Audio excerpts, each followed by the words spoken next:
transitionary species, like species that are adapting to its environment. There's and they tons develop... of record of adaptation, and you see it in your own life. I mean, I have a lot of dogs.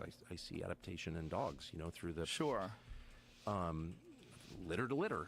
But no, there's no evidence at all that zero, that people evolve seamlessly from a single cell amoeba. No, there's not. There's no chain in the fossil record of that at all. And that's why you don't actually hear people, you hear them make reference to evolution, because the theory of adaptation is clearly, obviously true.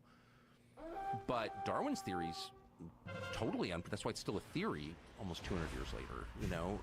No, we have not found that at all. And I can't even guess. I mean, I have my own theories on it, but they're not proven. What are your theories? God created people, distinctly, and animals.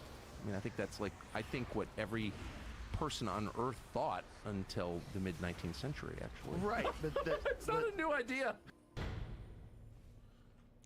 U.S. House adopted a bill on aid to Ukraine. Little votes left to count. A majority is reached.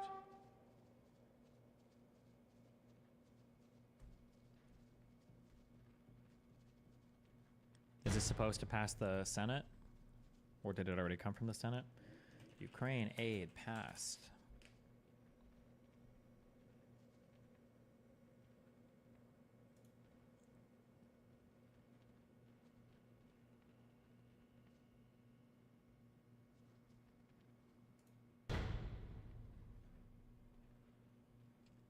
The House passed a $95 billion, the House passed a $95 billion package of bills Saturday that would fund aid and weapons for Ukraine after House Speaker Mike Johnson put his political career on the line to push the long-stalled measure past intense Republican opposition. Lawmakers voted on 4 separate measures for Ukraine, Israel, and Taiwan, and another bill that would force the sale of TikTok by its Chinese-controlled owner. The first vote on TikTok sanctions related to Iran and Russia passed 360 to 58, and aid for Taiwan also passed easily. The vote in Ukraine, the most contentious on the floor, or of the 4, passed 311 to 112 with 1 voting present, with all Democrats joined by less than half the Republicans in support. Israel aid then sailed through as well, despite objections from some Democrats over how Israel has handled the war in Gaza. The measures will be bundled together and sent to the Senate, which will begin consideration of the bill on Tuesday. The world is destabilized, and it is a tinderbox that demands American leadership, Johnson said in subdued remarks after the vote, pointing to threats from Russia, China, and Iran. I think we did our work here, and history will judge it well, he said. He also chastised Democrats and some Republicans who waved the Ukrainian flags as the voting wrapped up, calling it inappropriate. We should only wave one flag on the House floor, and I think we know which one that is.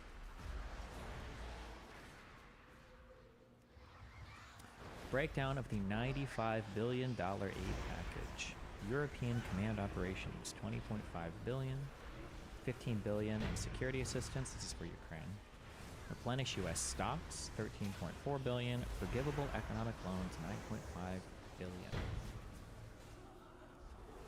Israel got $26 billion, $13 billion for defensive activities, $9 billion for humanitarian aid, $3.6 billion for security assistance.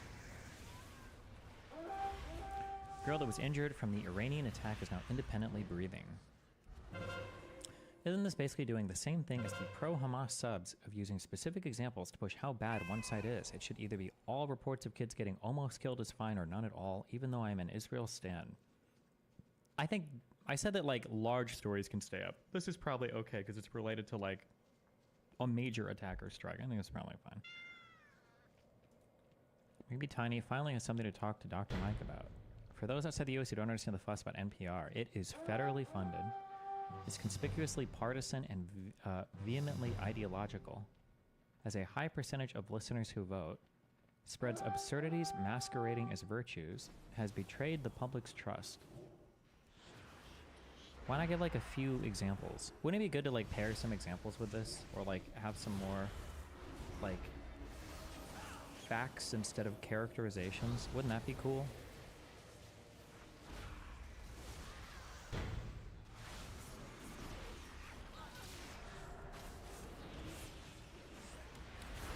Click on the video in the comment section. Didn't you do a thing with this guy recently? Yeah, 2 things. 23% of its funding from government sources, 77% comes from donations. Nice.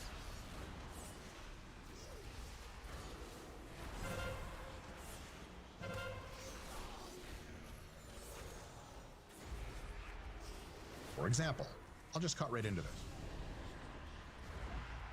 The GPT tells you, because you asked it, that your race or ethnic group is not the most intelligent of all of them, and maybe somewhere down the totem pole, much further than you had anticipated. You may also discover at the same time that there is a totem pole of racial intelligence, and you're gonna go, holy, what? You keep asking it, it's like, this is reality. You're like, oh my, do I just stop trying? What is this? Holy crap, that's a really big deal. It could really bum you out. So I'm guessing you didn't read the big NPR article, or no, I didn't. Why? What about it? What big NPR article? I'm guessing you probably didn't read it either? NPR is under fire because of this essay.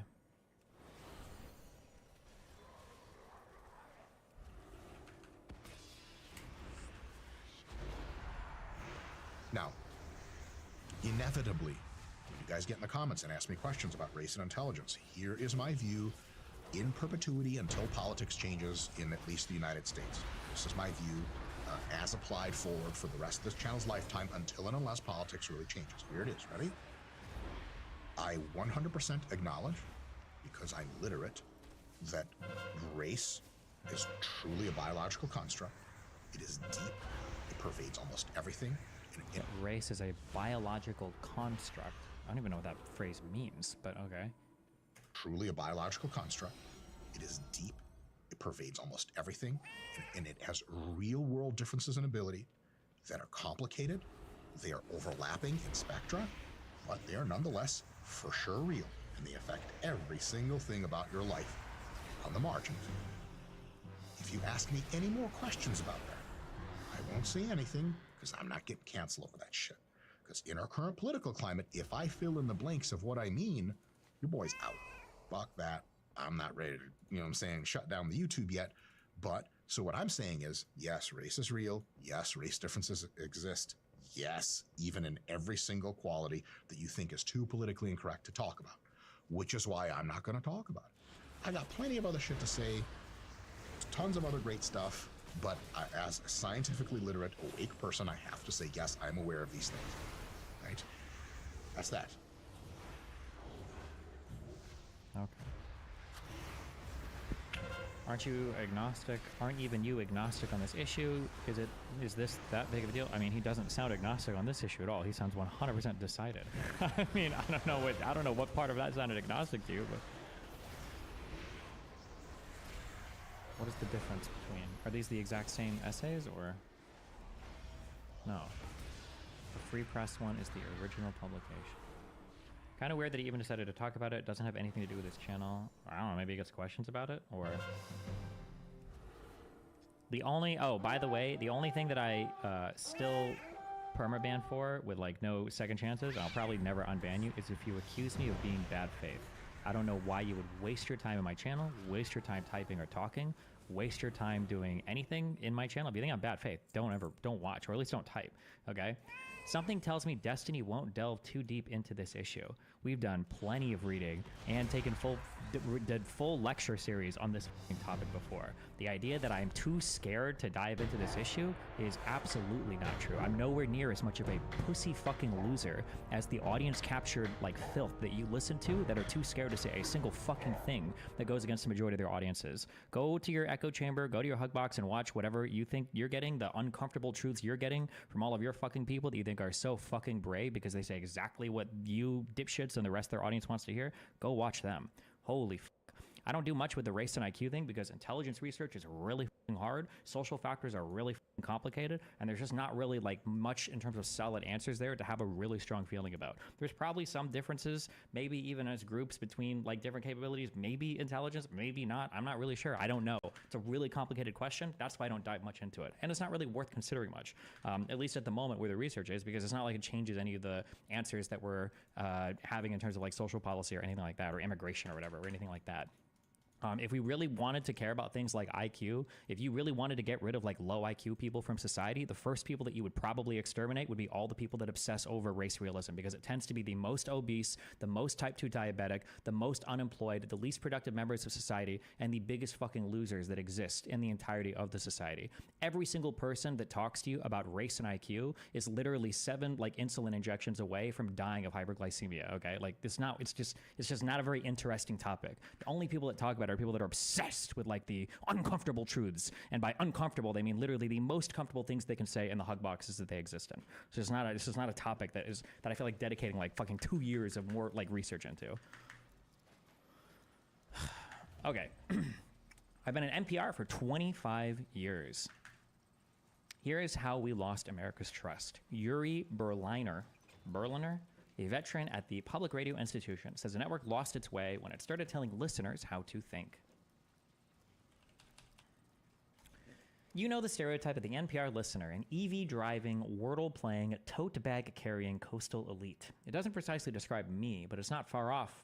I'm Sarah Lawrence, educated, was raised by a lesbian peace activist mother.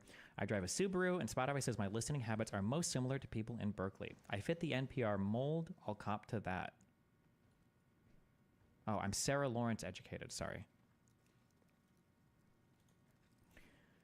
So when I got a job here 25 years ago, I never looked back. As a senior editor on the business desk where news is always breaking, we've covered upheavals in the workplace, supermarket prices, social media, and AI. It's true NPR has always had a liberal bent, but during most of my tenure here, an open-minded, curious culture prevailed. We were nerdy, but not knee-jerk activist or scolding. In recent years, however, that has changed. Today, those who listen to NPR or read its coverage online find something different, the distilled worldview of a very small segment of the U.S. population. If you are conservative, you will read this and say, duh, it's always been this way, but it hasn't. For decades since its founding in 1970, a wide swath of America tuned in to NPR for reliable journalism and gorgeous audio pieces with birds singing in the Amazon. Millions came to us for conversations that expose us to voices around the country and the world radically different from our own, engaging precisely because they were unguarded and unpredictable. No image generated more pride within NPR than the farmer listening to Morning Edition from his or her tractor at sunrise. Back in 2011, although NPR's audience tilted a bit to the left, it still bore a resemblance to America at large. 26% of listeners describe themselves as conservative, 23% as middle of the road, and 37% as liberal.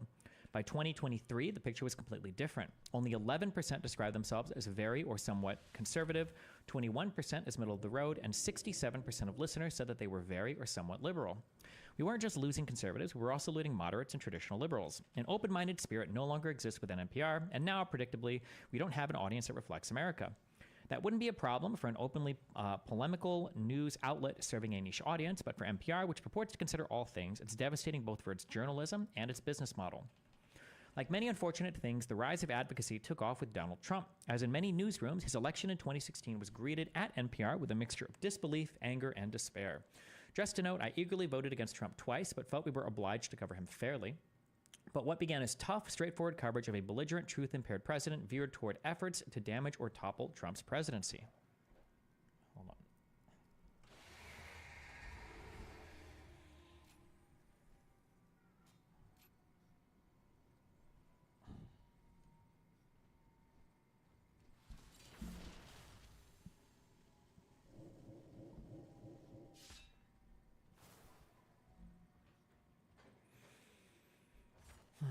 Persistent rumors that the Trump campaign colluded with Russia over the election became the catnip that drove reporting. At NPR, we hitched our wagon to Trump's most visible antagonist, Representative Adam Schiff.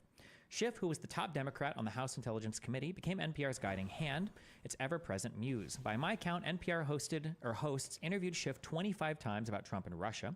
During many of those conversations, Schiff alluded to purported evidence of collusion. The Schiff talking points became the drumbeat of NPR news reports. But when the Mueller report found no credible evidence of collusion, NPR's coverage was notably sparse. Russiagate quietly faded from our programming. It is one thing to swing and miss on a major story. Unfortunately, it happens. You follow the wrong leads, you get misled by sources you trusted, you're emotionally invested in a narrative, and bits of circumstantial evidence never add up. It's bad to blow a big story. What's worse is to pretend it never happened, to move on with no mea culpas, no self-reflection, especially when you expect high standards of transparency from public figures and institutions, but don't practice those standards yourself. That's what shatters trust and engenders cynicism about the media. I don't know what to, I feel like I'm not in a good mood right now. I think it's just I'm eating today. I don't like the double standard of dealing with like subhuman, like Republican conservative audiences that have absolutely zero regard for any kind of truth or fact whatsoever. And if you're a fan of Trump, you don't care. You don't care about anything truthful or factful. For those people to levy criticisms about other platforms feeling like they aren't being honest enough, it's like one of the hollowest complaints I think I've ever heard in my entire life. I'm already going to tell I'm going to be fucking irritated as fuck with this stupid fucking article. I can already tell I'm going to be. Like, why didn't NPR hold itself accountable enough and blah, blah, blah, blah, blah. Okay, well, where's the account for like the 50 billion things that every single conservative platform, like, where's the accountability for Fox News, whose like most popular pundit was literally pushing lies about Dominion voting machines? Was there a mea culpa about that? Was there any kind of come to Jesus moment for all? Oh no, there's not, because 70% plus of Republicans still believe the election was stolen, right? Like, it's insane. You've got a group full of people who all think that UFOs are real, who are criticizing you because they think that you're using an improper like interpretation of quantum mechanics. Like, you've got a whole group of people who deny the existence of like basic fact, telling you that they don't like the particular theory of truth that you're using in like an epistemology class. Like, it's like you've got like crippled people in electric wheelchairs telling you that you're walking funny. It's like the most unbelievable. It's so irritating to deal with both sides of this issue. It's so fucking annoying. But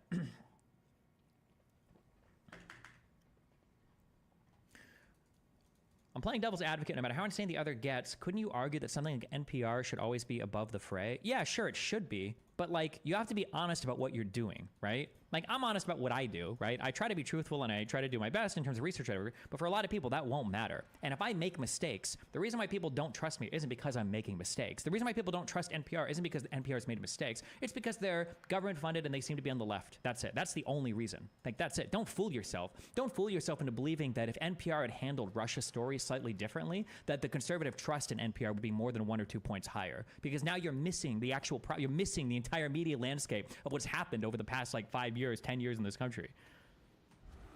You've mentioned in previous conversations the importance of understanding your biases when assessing topics. What are the topics framing traps you fall into and why? I mean, it depends on the topic.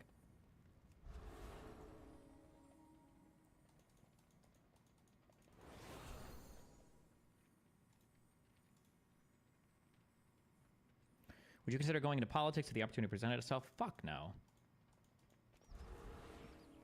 I have to admit, if there's one thing I never noticed until I started watching your stream, it was how soft conservatives are. They are triggered so fucking easily. Yeah, of course. Conservatives are literally like, they live in a state of like perpetual fear of every fucking possible thing around them. Keep in mind, like, a conservative is a 30-second news blurb away from literally not trusting something in their life that they've relied on for the past 40 fucking years, right?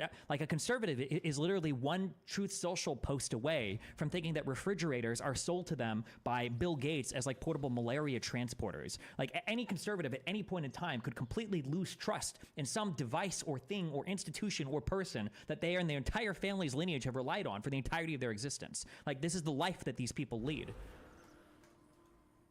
But at the end of the day, they will trust a billionaire in New York who has every single incentive to lie to them and every single thing to possibly gain by telling them lies, and they'll never critically question a single thing that Trump will ever say to them. Like, it's unbelievable. Like many unfortunate things, the rise in advocacy, where were we at? Representative Adam Schiff, blah, blah, blah.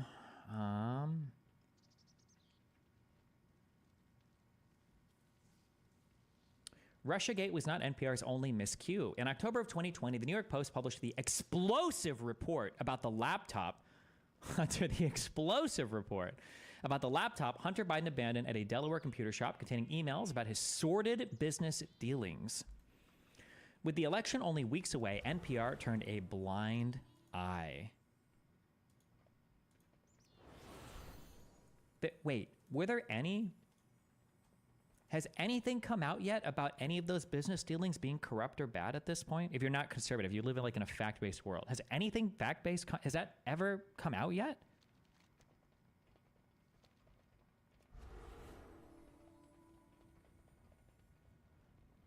Conservatives don't change the narrative in this article that NPR has become more ideological. I'm sure NPR has become more ideological, but there's two issues at play here. One is that conservatives are legitimately insane.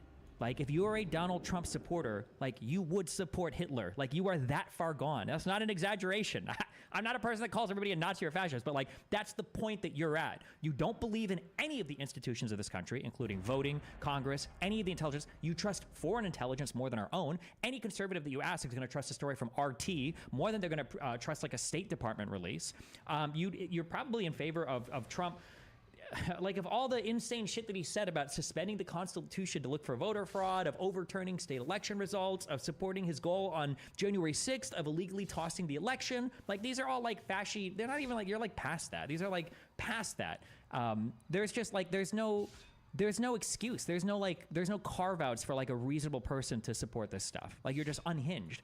So if you're like a media station and you're trying to report stuff in like a fairly neutral or unbiased way, like how do you approach that when you've got one group of people who are legitimately deranged? I don't know what that looks like without having the appearance of being biased. Now, of course, I'm sure NPR and a ton of other media have made genuine mistakes, but I feel like even a perfectly fair media reporting on something where the people are trying to be fact-based are going to come off as being incredibly biased because conservatives have completely lost contact with reality. They're gone. They're completely gone.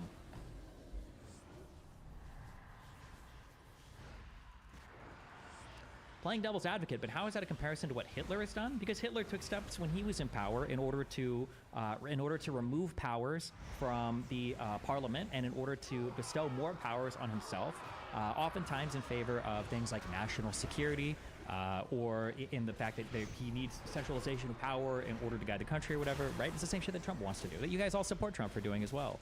And you would support him, and you have supported him. It's not even like a question.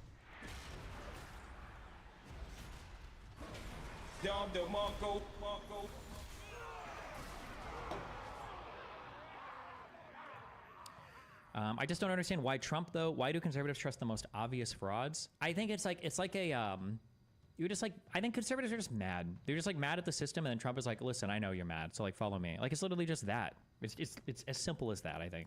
And he's funny. He's got like really good stage presence.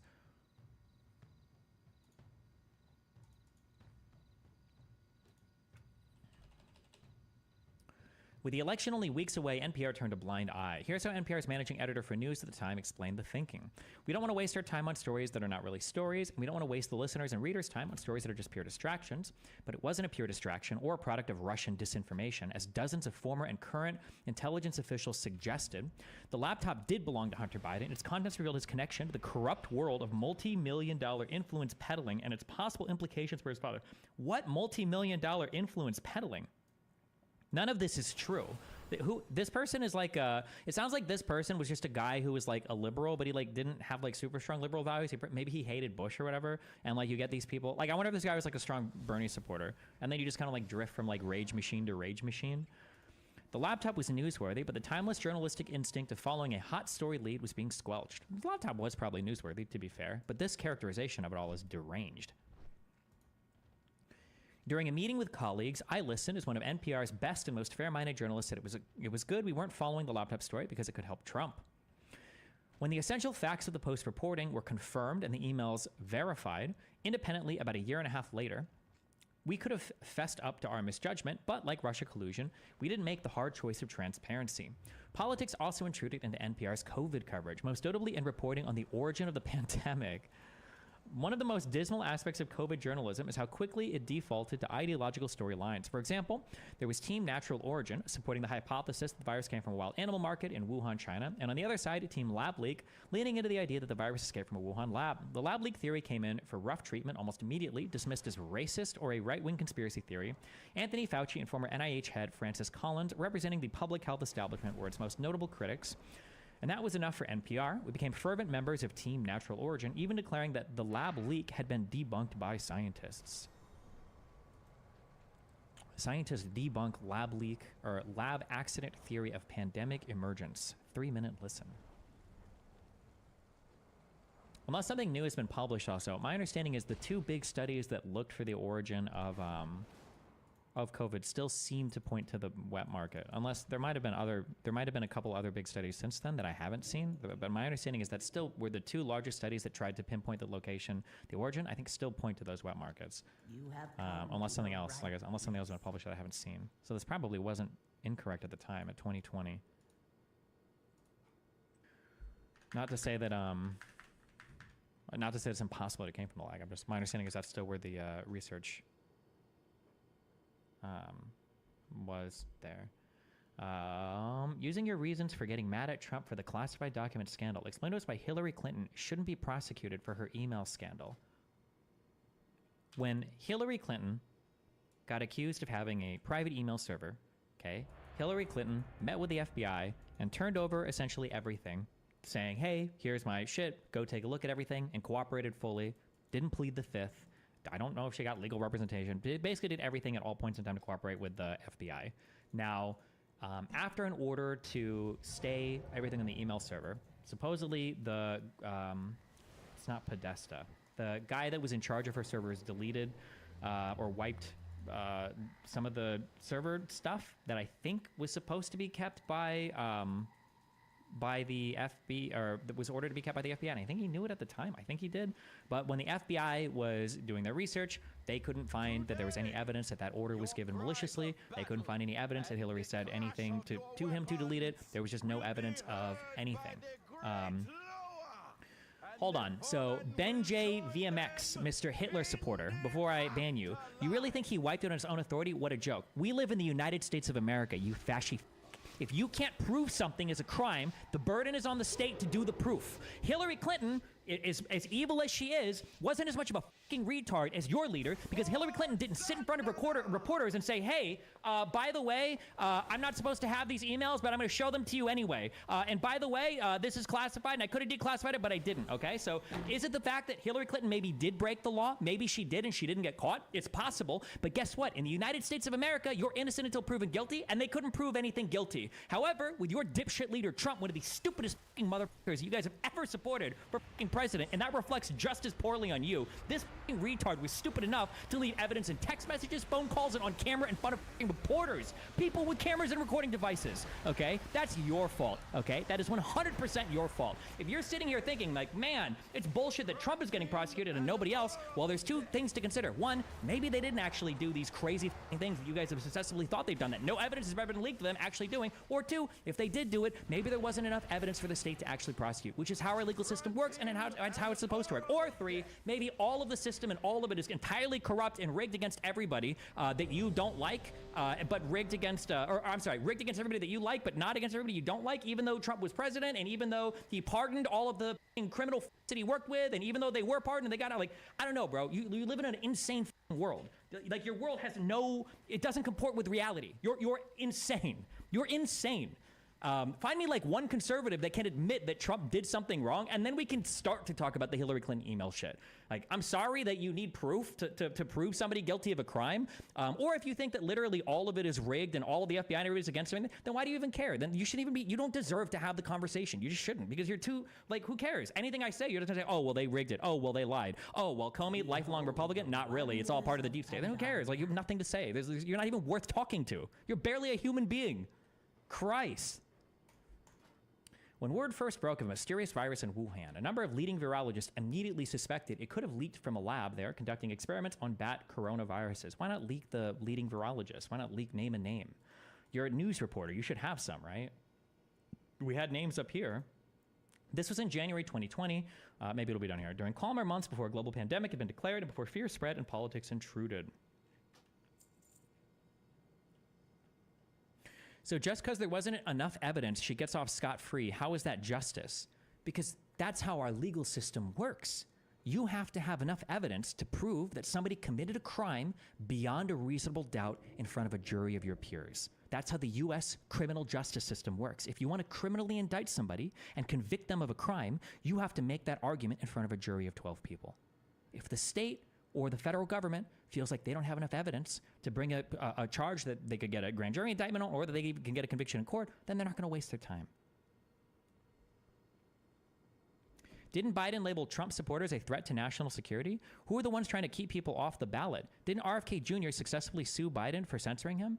Didn't Biden label Trump supporters a threat to national... The ones who don't believe in the election, you are a threat to national security. You are. You are. You are. And you're like steps away from needing to be like removed from the fucking country. You're a bigger threat than any illegal immigrant, than any Chinese fucking wanderer, than any Al-Qaeda fucking terrorist, than any 9/11 plane hijacker, or any other motherfucker that you want to keep out of this country. You are a bigger threat to democracy and the idea of what this country even is than any other person that you want to get rid of. Okay, so one, they are the people that don't believe in the results of elections are the biggest threat to the country at the moment. Number one. And number two, who are the ones trying to keep people off the ballot? Well, for the Trump stuff in Colorado, it was the leadership after the Civil War, because people at the time thought that if you engaged in insurrection against the fucking country, you probably shouldn't hold office again, which is probably pretty fucking reasonable. If you've got a problem with that, maybe Donald Trump should have been cheerleading the fucking protesters on January 6th. It's not that hard not to do. Maybe he shouldn't have concocted an entire fucking scheme to throw out the election results because he wasn't happy with how they turned out. It's not that hard to do. It's pretty easy. It's actually super easy not to engage in or support an insurrection. That's such an easy thing. It's such an easy thing to do. That's why nobody's even talked about this fucking law for the 160 years or whatever. This amendment in its existence. So if Trump doesn't get prosecuted, then you would admit he is smarter than you thought. No, Trump is a fucking retard. He's already being prosecuted. What are you talking about? If he beats the conviction, then he beats the case. I mean, that's how cases go. But assuming he said the things that he did in front of a camera, whether he gets convicted or not, he's a fucking retard. And you're retarded for supporting him. You have to acknowledge that. You have to understand that at the end of the day, that's your fucking retard. If he was a little brother, I could understand the support. But your president? How embarrassing.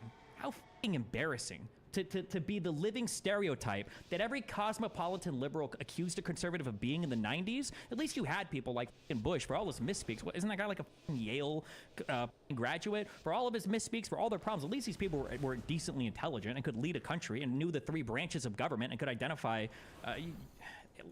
that stealth planes weren't actually fucking invisible like Wonder Woman's jet. If Hillary Clinton did plead the fifth during her email investigation, will that change your opinion totally? You use this as one of the reasons for why it's different. I just said that's one of the reasons why it's different. Would it change your opinion totally? No, it wouldn't change my opinion totally because they're two totally different crimes. They're two totally different things. They're not even remotely comparable. I'm just saying that Hillary cooperated fully. Donald Trump obstructed.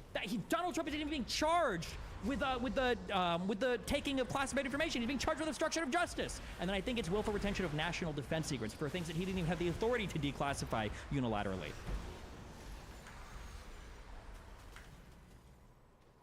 I can admit that Trump is retarded, but Destiny cannot say anything bad about Biden besides student loans. What are you talking about? I've said plenty of things that I don't like about Biden. You just don't hear any of them because you don't fucking care. What are you talking about? Anything related to forgiving student loans is obviously dumb. I'm not a big fan in general of super protectionist policies. So I'm in favor of more like globalized stuff rather than the protection of local American industries. I think that we should be supporting Ukraine harder than we do, but we don't. I feel like we should... I don't necessarily like minimum wage as like a huge policy at all. I don't think there should be any support behind that. I think there are better ways to combat wage-related problems. Let's see, what else? We can do COVID stuff, but I don't even know how much Biden was like responsible for that. For the most part, otherwise I support. Like I think most of the major legislation was good. I think that the stimulus in general was good. I generally support the foreign policy. I think. Yeah, I mean, I largely align with Biden. There are things I criticize. Oh, I don't stand behind any like anti-gun shit. I think most of the gun shit is a waste of fucking time from politicians. Yeah, I don't know. What do you want me to say? Like, you literally would throw Donald Trump. Give me one thing that you. Give me two. Hold on. Who said that? Give me three things that you disagree with Donald Trump on. Where are you? Valhalla. Give me three things that you disagree with Donald Trump on. This is all you can come up with to criticize Biden, LOL? I think he's a good president. Why? What else do you think I should disagree with him on? What else do you think we would disagree on?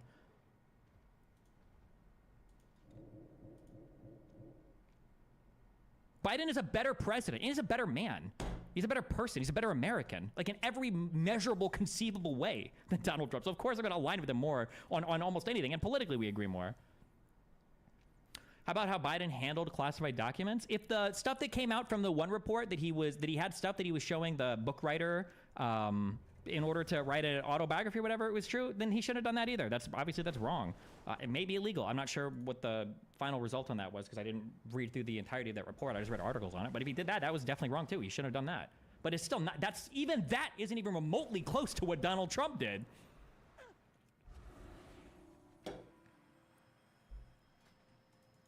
So then we should blame his bad lawyers for not giving him good enough legal advice. That's who should be held liable then, because they would be the reason he gets locked up compared to Hillary. No, Donald Trump is being held accountable for his actions, not lawyer advice. None of his lawyers advised him to steal documents from the White House that were classified, to hide them in Mar-a-Lago, to refuse to hand them over to NARA, to refuse to give them to the FBI, to show them to reporters and journalists, to talk about how they were classified, but he didn't declassify them, to talk about how there were secret plans by people like Mark Milley that he didn't want to, that exonerated him from accusations of starting war with Russia. These were actions that Donald Trump did on his own. No lawyer told him to do that. Why can't this fucking guy have responsibility for anything? There's another reason why I don't like you fucking retards. You guys all told me that you support Donald Trump because he's a businessman and to run the United States like a business. A CEO can't go on TV. A CEO can't get in front of his employees and make excuses like that. You understand that Donald Trump talks like a frontline employee, like a cash register operator. If you're the owner of a business, could you fucking imagine?